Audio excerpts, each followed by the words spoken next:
Pamilya muna bago ang lahat. Pangalawa, pakikisamang tunay at tapat. Huwag mang-apak ng iba para lang makaangat.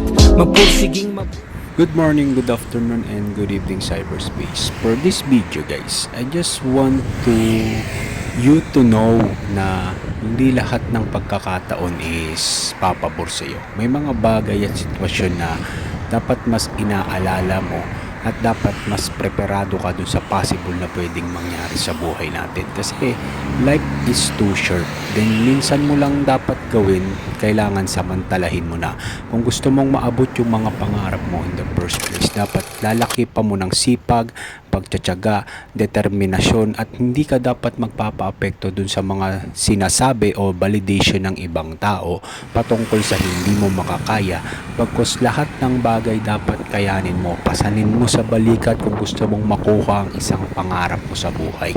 Wala kang ibang dapat mas panaligan at pagtiwalaan kundi ang Diyos. May mga tao kasi na dapat hindi mo pinapapasok sa buhay mo, at may mga tao dapat na bibilang lang at iilan lang ang dapat nakakaunawa sa iyo. Huwag mong ipagkakatiwala mismo pangarap mo. In the end of the day, sila rin yung maaaring sumira sa pangarap mo at sumira sa sarili mo, at lalong higit sa lahat, bumitaw at iwanan ka sa ere in the end of the day.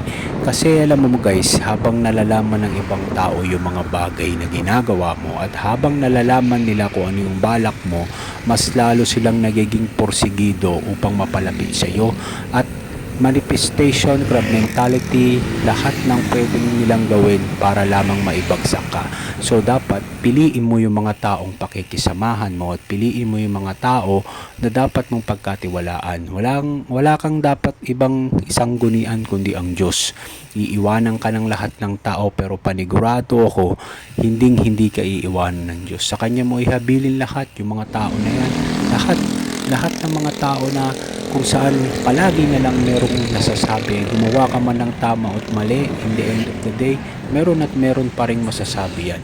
Ganyan kasi ginawa ang tao. Ganyan kasi kapag inggit at galit ang nangingibabaw sa lahat ng bagay.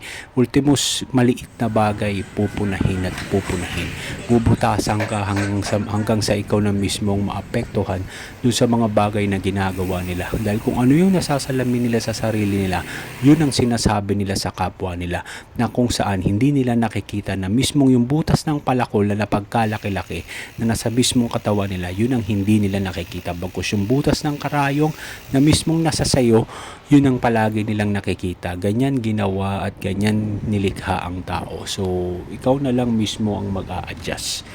Kapag dumating ang pagkakataon na parang wala na, parang walang-walat, sagot na sagad ka na, lagi mo nga alahalahanin na merong Diyos, na siya lamang ang pwede mong pagsanggunian ng lahat ng bagay, lungkot, mismong mga success sa buhay at mga nangyayari sa buhay mo. Wala kang ibang dapat sisihin kundi ang sarili mo, at lalo kang mas magtiwala at mananga sa dakilang magagawa ng Diyos. Peace out.